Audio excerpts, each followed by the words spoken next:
From here onwards,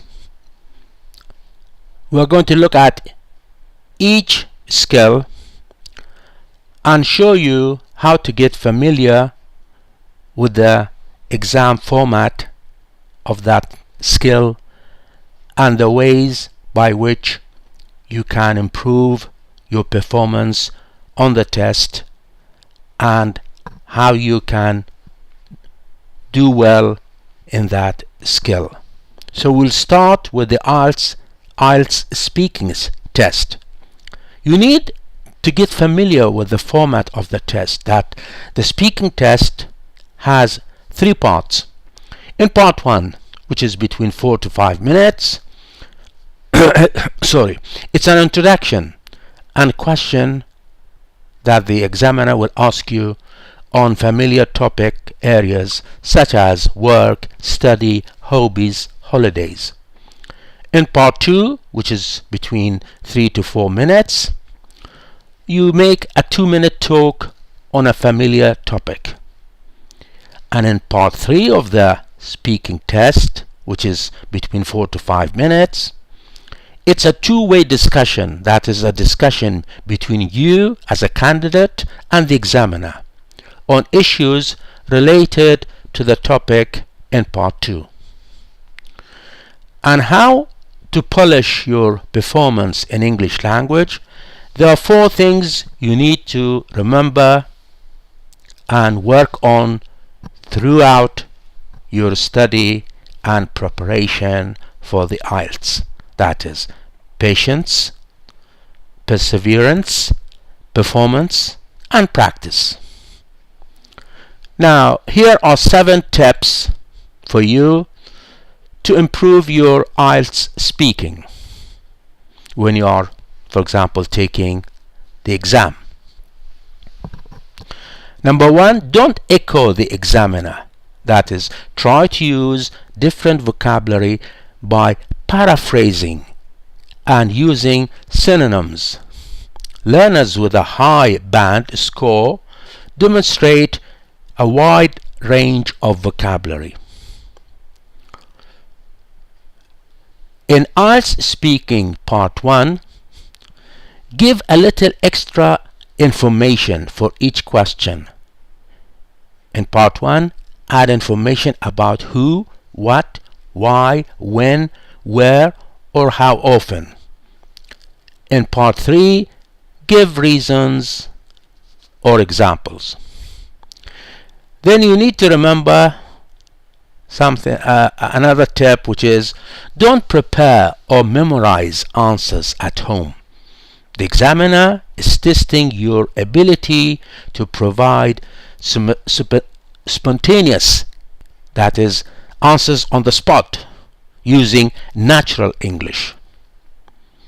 In IELTS speaking part 2, use the 1 minute of preparation time to note down useful vocabulary that will improve your answers. Don't write answers to read aloud, as this makes your pronunciation unnatural. And you need to watch for common fossilized errors with present and past simple. So don't get these 2 tenses confused. It's a part of your grammatical accuracy to use ed endings and past simple irregular verbs consistently, and also to remember the S for third person singular and plural nouns. Don't speak too quickly. Fluency is not all about speed. Make sure you are clear and that you leave brief pauses between different pieces of information. Stress important words in your discussion while you are speaking. Learners with high band scores in pronunciation speak in a way that causes little or no strain on the ear of the listener, that is the examiner. And last thing, don't tell the examiner, "I'm finished." Use intonation, body language, by sitting back or lowering your hands or using some linking words, saying anyway, yes, and that sort of thing. As I've explained, that there are 3 parts in the IELTS speaking test. In part 1, you'll be introduced, or there will be an introduction and questions on familiar topic areas such as work, study, hobbies, holidays, and so on. In part 2, there will be a 2-minute talk on a familiar topic. And then in part 3, there is a 2-way discussion on issues related to the topic in part 2. Now here are some tips for you by which you can improve your IELTS speaking performance. The examiners want to test your ability to communicate effectively and not just your grammatical accuracy. Don't learn chunks of answers. The examiner is trained to spot this and will change the question. Develop your answers as much as possible. You speak more than the examiner. Ask for clarification if necessary. Now here is an example of part 3 speaking test. You may be asked like this. You may be asked some of the following questions, like, is buying clothes a popular activity for teenagers in your country? Or, how much money should parents spend on their children's clothes? What types of fashion do teenagers like to wear in your country? Or, what influence has the fashion industry had in your country? Or a question like, are the fashions of today different from those when your parents were young? And for example, what do you think will be the effects of the fashion industry in the next 10 years? As you notice that all these questions focus on one topic, and that's clothes or today's fashion. So you may be asked a different topic. It depends on what the examiner is going to ask you. Now, how can you improve your IELTS listening skills? I always advise my students to take absolutely every opportunity to listen to English. For example, listen to the radio, watch TV programs and films in English. Have as many conversations in English as you can, especially with native speakers of English, but also with your non-native English-speaking friends.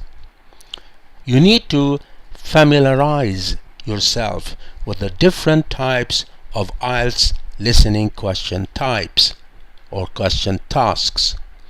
It's a good idea to do different listening exercises to practice listening task types. And in doing so, you need to read the instructions and questions, listen for general information, listen for specific information, write the answers as you listen. A very valuable listening skill, or a valuable skill for any listening test, is the skill of prediction. Now let's see how this works in the IELTS listening test. You are given time to look at each section of the test before each listening passage, and you should use that time to predict information that you will hear. For example, how many people are involved? What are these people doing? What are these people planning? What do you think these people might say? Learning to better predict what you might hear will help you work out the meaning of what you hear. And a good way to practice this is to record TV programs, the news, radio programs, etc., and to pause the recording every few minutes and ask yourself what the speaker will say next. You need to think about the type of information you're going to hear next. Will it be a number, a place, a color, a person, etc.? Continued practice of this kind will help you learn to predict what people are going to say. You already do this in your own language. You just don't think about it consciously, and you are an expert in your own language. What you need to do is practice that kind of a skill while listening to English. Now, what can you do to improve your IELTS listening performance while taking the test itself? Don't just glance at instructions. Read them carefully. They can vary considerably. It often happens that the speaker will give you an answer and then correct what he or she has said. Watch out for this ploy. Try to anticipate what the speaker will say. This requires concentration. It is easy in your own language, but it's more difficult in English. Although there aren't many IELTS books on the market, other Cambridge exam preparation materials can provide you with valuable practice.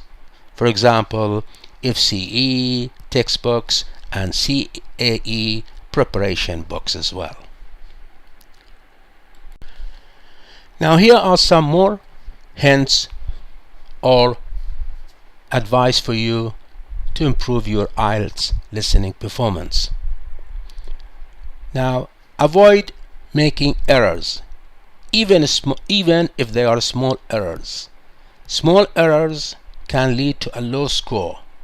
Spelling mistakes, omitting plural s, or incomplete time indications. Don't panic if you think the topic is too difficult or the speaker is too fast. Take a deep breath, relax, and tune in. Read, write, and listen at the same time. Tricky, but worth practicing. Don't leave blanks. You will not be penalized for wrong answers, so you might as well guess. Now in this last slide, I've listed the sites that I have, or the sources that I have used to make this clip. And for more video lessons on English language, visit my site www.recyclingenglish.com.